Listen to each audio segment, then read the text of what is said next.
নমস্কার, আমদুরিয়া নিউজে সকলকে জানাই স্বাগত। আমি অঙ্কিত হাজির হয়েছে একটি গুরুত্বপূর্ণ খবর নিয়ে। দিন দুপুরে তাণ্ডব বালি মাফিয়াদের। জমির মালিককে না জানিয়েই জোর করে জমি থেকে বালি চুরি বালি মাফিয়ার। প্রতিবাদ জানিয়ে বালি চুরি বন্ধ করলে জমির মালিক ও তার স্ত্রী পুত্রকে বেধড়ক মার সেই বালি মাফিয়া ও তার সাগরেদদের। গোটা ঘটনা বিস্তারিত জানিয়ে দিনহাটার থানায় সেই বালি মাফিয়ার বিরুদ্ধে অভিযোগ দায়ের জমির মালিকের। ঘটনাটি ঘটেছে দিনহাটার ১ নং ব্লকের সীমান্ত গ্রাম গীতালদহ ২ নং গ্রাম পঞ্চায়েতের পরমানন্দ গ্রামে। রমেশ চন্দ্র সেন নামের ওই জমির মালিকের অভিযোগ, গত ১৩ তারিখ স্থানীয় বালি মাফিয়া মোবাইল কোর্ট ওরফে রফিকুল ইসলাম ট্রাক্টরের ট্রলি দিয়ে জোর করে তার জমি থেকে প্রায় ২০ ট্রলি বালি তুলে নিয়ে যায়। খবর পেয়ে ঘটনাস্থলে জমির মালিক পৌঁছে তার জমি থেকে বালি তোলা বন্ধ করে দেন। পরবর্তীতে সন্ধ্যায় সেই বালি মাফিয়া তার সাঙ্গপাঙ্গদের সাথে নিয়ে ভরা বাজারে সেই জমির মালিক ও তার পরিবারকে আক্রমণ করে। অভিযোগ, আক্রমণের জেরে জমির মালিকের দোকানের বেশ কিছু অংশ ক্ষতিগ্রস্ত হয় এবং তার স্ত্রী, তাকে ও তার পুত্রকে বেধড়ক মারধর করে মোবাইল কোর্ট নামের ওই বালি মাফিয়া। আক্রমণের জেরে গুরুতর অসুস্থ হয়ে হাসপাতালে ভর্তি হয় অভিযোগকারী রমেশ চন্দ্র সেনের পুত্র। শুধু এই জমির মালিকই নয়, গোটা এলাকায় বাসিন্দারাই অভিযুক্ত ব্যক্তির নামে অভিযোগ জানায় যে অভিযুক্ত রফিকুল ইসলাম জোর করে ট্রলে দিয়ে অবৈধভাবে দীর্ঘদিন ধরে বালি তুলে নিয়ে আসছে। এলাকার লোকেরা বাধা দিলে তাদের কেউ বিভিন্ন সময়ে নানান রকম হুমকি দেওয়া হয়। এই বিষয়ে পরমানন্দ গ্রামের পঞ্চায়েত সদস্য মুক্তা বর্মন রায় বলেন, যেভাবে বালি তোলা হচ্ছে তাতে অচিরেই নদীর করাল গ্রাসে পড়বে গ্রামটি। পাশাপাশি তিনি প্রশাসনকে এ ব্যাপারে দ্রুত পদক্ষেপ নিতে অনুরোধ করেন। অপরদিকে মুক্তা বর্মনের স্বামী তথা অঞ্চল তৃণমূল কংগ্রেস নেতৃত্ব অভিজিৎ রায় বলেন, অভিযুক্ত ব্যক্তি দীর্ঘদিন ধরেই এমনভাবে অবৈধ উপায়ে বালু তুলে নিয়ে আসছে। এমনকি নদীর প্লাবন আটকানোর জন্য সরকারিভাবে যে কাঁচা বাঁধ দেওয়া হয়েছে, সেই বাঁধের গোড়া থেকেও সে অবৈধ উপায়ে বালু তুলে নিয়ে আনছে। আর সেটাতেই বাধা দিতে গিয়ে তার আক্রমণের মুখে রমেশচন্দ্র সেন আর পরিবার।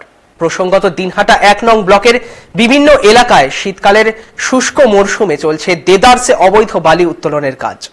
সাধারণ মানুষ সময়ের সময় অভিযোগ জানিয়েও পাচ্ছে না সুরাহা। বিভিন্ন সময় অভিযোগ উঠেছে, এর সঙ্গে হয়তো কোনো গোপন যোগ সাজেশ রয়েছে প্রশাসন এবং ভূমি সংস্কার দপ্তরের। আমার জমিতে ওরা জোরপূর্বক বালু তুলতে যায়, আমি বাধা দেওয়ায় আমাকে ওখানে অনেক রকম বিশৃঙ্খলা গালিগালাজ পড়ে। তারপরে আমার ছেলেকে ডাকি, কোনোভাবে ওরা আমার কথা শোনে নাই। তারপরে আমার ছেলেকে ডাকি, ছেলে দেয়া পুলিশের হুমকি দেয়, তখন ওরা বাড়িতে আসে। তারপরে বাড়ি আসার পরে আমি দোকান করি, আমি দোকান করিয়ে বাজারে গেছি খরচ বলি, ওখানে আমাকে অসতর্কিত অবস্থায় ধরিয়া মারা শুরু করছে।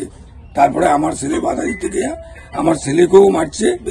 জমি থেকে কতগুলো বালু তুলেছে? 20 ট্রলি। আপনাকে বলেনি? না, জোর করে। যারা তুলেছে তারা কি বালু তোলার কাজে যুক্ত? বালু তোলার কাজে যুক্ত। কি নাম তার?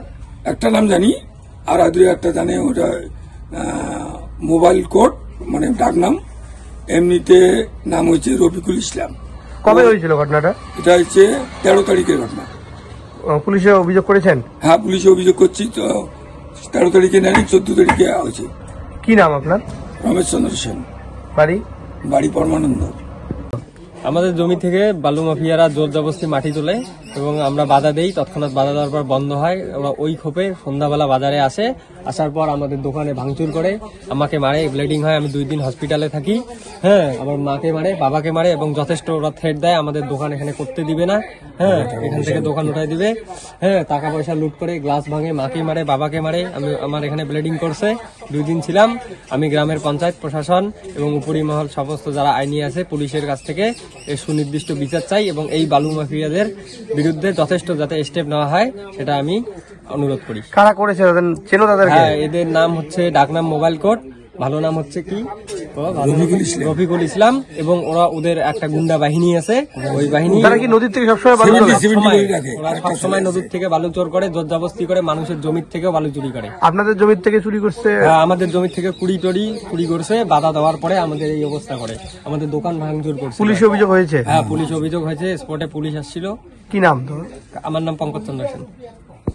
হ্যাঁ, এটা খবর আমি শুনেছি যে এরকম বালি প্রত্যেক দিন চুরি হচ্ছে, কিন্তু আমরা চাচ্ছি যে এটার বিরুদ্ধে কিছু প্রশাসন কিছু করুক, না হলে তো পরে খুব খারাপ একটা অবস্থায় পরিণত হবে। একেবারে নদীর বালি চুরি হ্যাঁ হচ্ছে। একেবারেই নদীর বালি চুরি হচ্ছে। সেটা তো মানে এমনিতেই আমাদের বাঁধ হয়ে আসছে, তারপরেও আবার এরকম করে যদি চুরি হয় বালি, তাহলে তো নদীটা আবার আমাদের এদিকে চলে আসবে, সাধারণ ক্ষতি করবে, এবং জমি, অনেক লোকের জমি আছে, সেই জমিগুলো নষ্ট হয়ে যাবে। আপনার নাম পরিচয়?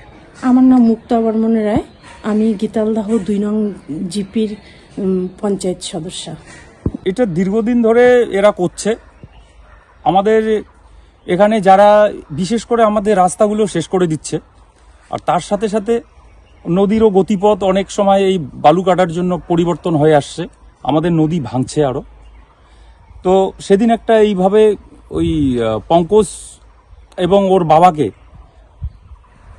ওদের জমি থেকে না বলে মাটি কাটার জন্য ওরা বাধা দিয়েছে, সেটাই ওদের দোষ। এবং ওদের দোকানে গিয়ে যেভাবে নির্মমভাবে এদের মেরেছে সেটা চোখে দেখার মতো না।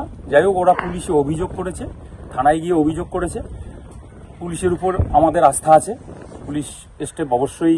কে করছে এই কাজগুলো? কে করছে এখানে? আমি ওর ডাক নাম জানি মোবাইল কোড বলে, এবং শুনলাম ভালো নাম নাকি রফিকুল। ওর নেতৃত্বেই এখানে কিছু এই ধরনের কাজ হচ্ছে, এবং ওর খুব বারবারন্ত। এবং আমাদের এখানে কিছুদিন আগে এই বাসন্তী বর্মন নামে এক মহিলা এবং ওর স্বামী ফণি বর্মন, তাকেও হুমকি দিয়েছে যে আমাদের এখানে যদি, ওরা আমাকে বলছে যে আমাদের হুমকি দিচ্ছে, এই রাস্তাগুলো নষ্ট করছে। আমরা বলছি যে রাস্তাগুলো তো একটু মাটি দিয়ে যাও। বলে না, কোনো মাটি দেবো না, সরকারি রাস্তা, আমরা এর উপর দিয়ে গাড়ি চালাবো, টলি চালাবো, আপনাদের কি করার আছে আপনারা করবেন, বেশি কিছু বললে তুলে নিয়ে যাব।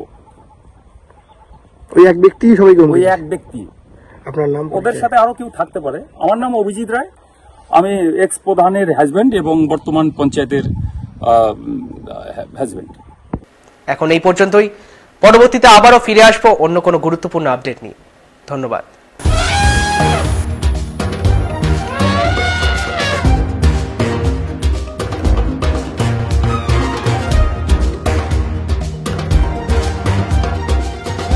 আসছে হাতিও অভিযান। প্রতি শনিবার ঠিক রাত 9টায় চোখ রাখুন আমুদরিয়া নিউজে। Amudoria News, Voice of the Marginal.